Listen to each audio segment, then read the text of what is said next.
Good morning, EveBat Studios friends and fans. I really wish I had an amazing development update to drop for you today, but I have some actually really messed up news instead. So, we've been making fantastic progress on Curse of the West lately, and a couple of other projects. I've even agreed to link up with One Gun on at least one game, which I'm really excited about. And I was initially planning on using this next announcement to sort of pitch my interest in resuscitating a tactical shooter, because a long time before Unrecord was even being pitched, back in 2016, I was doing probably hundreds of incredibly detailed 3D scans of tactical gear elements, firearms, and motion capture of actual shooters doing tactical performance for us, for this amazing tactical project that ended up getting dropped when too many of the dev team basically pulled out because of political attitudes at the time. So essentially, I was going to come back and pitch this idea for a photorealistic, highly detailed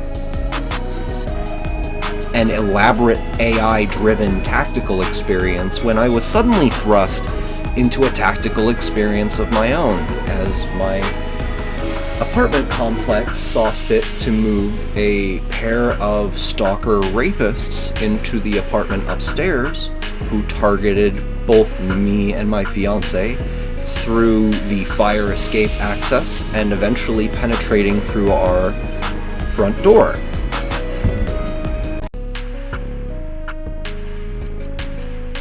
And we were very definitely being stalked into our home for nefarious purposes. These people had bad plans for us.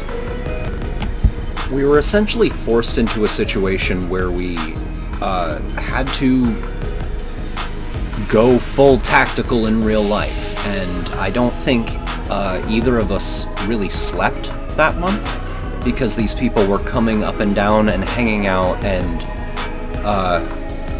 apparently getting into our home and coming after us, essentially. And we had to buy and set up cameras to catch them in the act, and we did just that.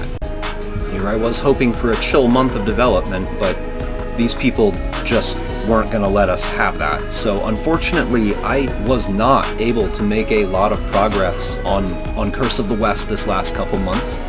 I, in fact, had to blow most of my budget on spy gadgets and security cameras to catch the people that were attempting to harm me and my fiance.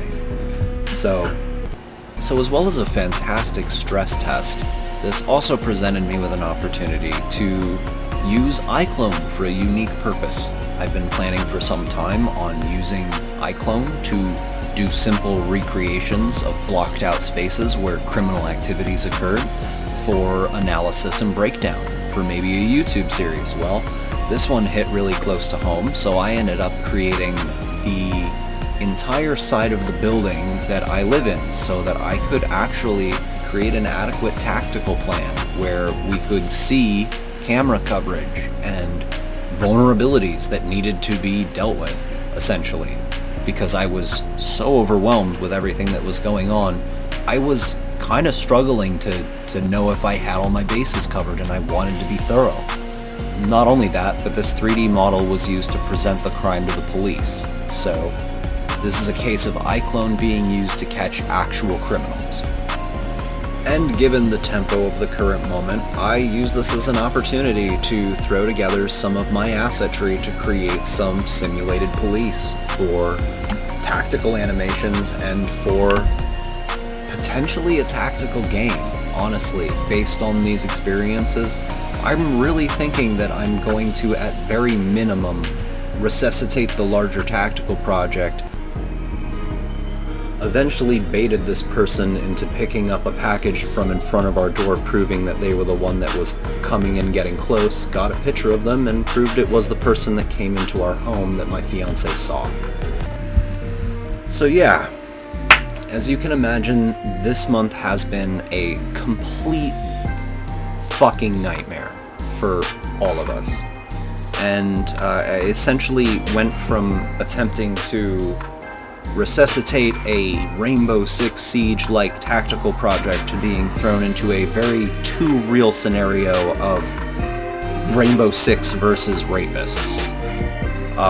We were subjected to burglary, stalking, and a sex crime by criminals that were moved into the complex, and very fortunately our landlords responded very quickly when we started showing up with evidence of crimes being committed.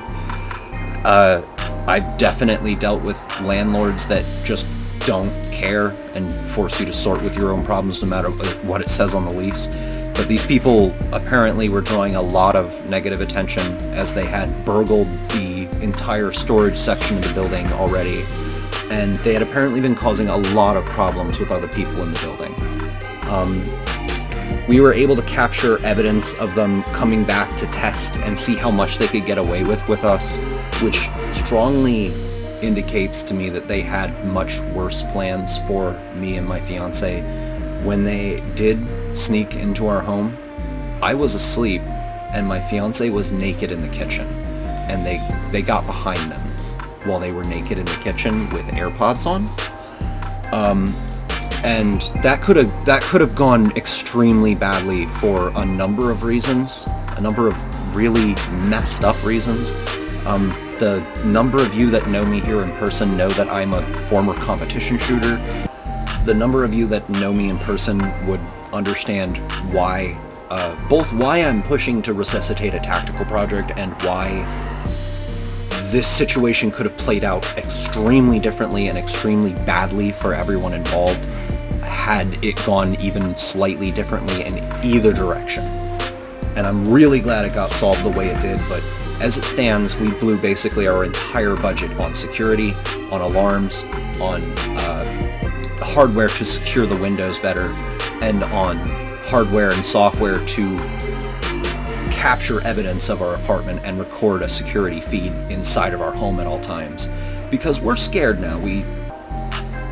We're moving into the month past this happening, and we're still both really struggling to get it back together.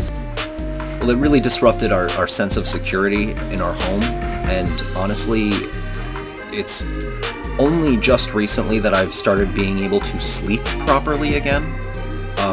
And my fiance, who works, was deeply affected by this, saw this person in our home, and we were convinced it was impossible until we saw that picture of them again.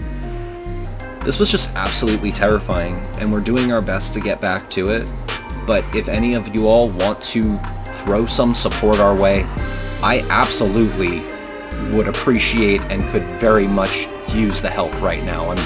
I'm afraid to say not much of it's immediately going to go into game development if you donate right now, because we have no money for food this month, and I'm taking commissions at a very low rate for my work while dealing with extreme issues with my computer at the same time.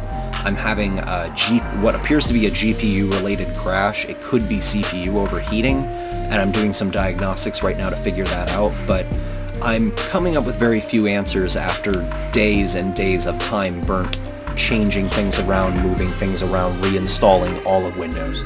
So I'm just going to wrap this up by saying that I really, really appreciate all of you that have stuck around, and all of the newcomers that are finding this channel and finding my work interesting. Things have been chaotic. You can tell that I don't have a tremendous amount of work to present yet, and I'm doing my best. But life has been very chaotic and very in our way. So here's to hoping that we all have a more productive and creative month. For now, EveBat Studios out.